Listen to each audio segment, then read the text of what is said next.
జనభేరి వేదికగా చంద్రబాబు వైఖరిని ఎండగట్టారు షర్మిల. ప్రజలను మోసం చేయడంలో చంద్రబాబును మించిన నేత మరెవరూ లేరన్నారు. అధికారం కోసం ₹2 కిలో బియ్యం, మద్యపాన నిషేధమన్న చంద్రబాబు అధికారంలోకి రాగానే అటకెక్కించాడని ఆరోపించారు. 99 ఎన్నికల్లో కోటి వరాలు ఇస్తానన్న చంద్రబాబు ఒక్క హామీని నిలబెట్టుకోలేదని విమర్శించారు. తెలుగుదేశం పార్టీ అధికారంలోకి వచ్చిన రోజున 2 వాగ్దానాలు చేశారు. పూర్తి మద్యపాన నిషేధం అన్నారు, ₹2 కిలో బియ్యం అన్నారు.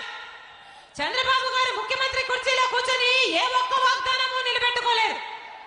దాని తర్వాత 99 ఎన్నికల్లో చంద్రబాబు గారు స్వయంగా వాగ్దానాలు చేశారు. మహిళలకు బంగారు మంగళసూత్రాలు ఇస్తానన్నాడు. ఆడపిల్లలకి ₹5,000, ఆడపిల్ల పుడితే ₹5,000 ఇస్తానన్నాడు. 10వ తరగతి వరకు చదువుతున్న బాలికలకు సైకిల్ ఇస్తానన్నాడు. పీజీ వరకు చదువుతున్న బాలికలకు ఉచితంగా విద్య చెప్పిస్తానన్నాడు. యువకులకైతే కోటి ఉద్యోగాలు ఇప్పిస్తానన్నాడు.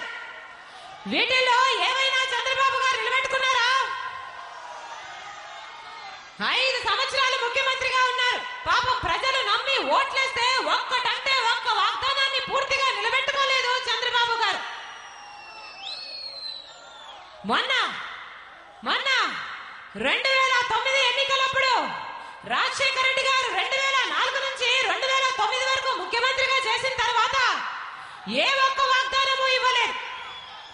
రాజశేఖర రెడ్డి గారు 7 గంటలు ఉచిత విద్యను 9 గంటలు ఇస్తానన్నాడు. 20 కిలోలు ఇచ్చే బియ్యాన్ని 30 కిలోలు ఇస్తానన్నాడు. ఏ కొత్త వాగ్దానము నేను ఇవ్వబోవడం లేదని ప్రజల ముందుకు వచ్చి ధైర్యంగా చెప్పాడు. నా పరిపాలన చూశారు, నా మీద నమ్మకం ఉంటే ఓట్లేయండి అని ప్రజలను అడిగాడు.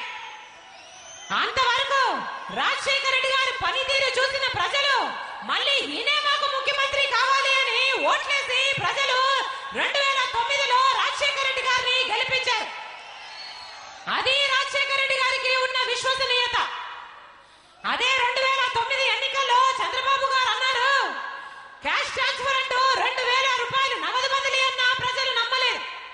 కలర్ టీవీలు ఇస్తామన్నా ప్రజలు నమ్మలేదు. మిగతా పార్టీలు అన్ని కలుపుకొని వచ్చినా ప్రజలు నమ్మలేదు.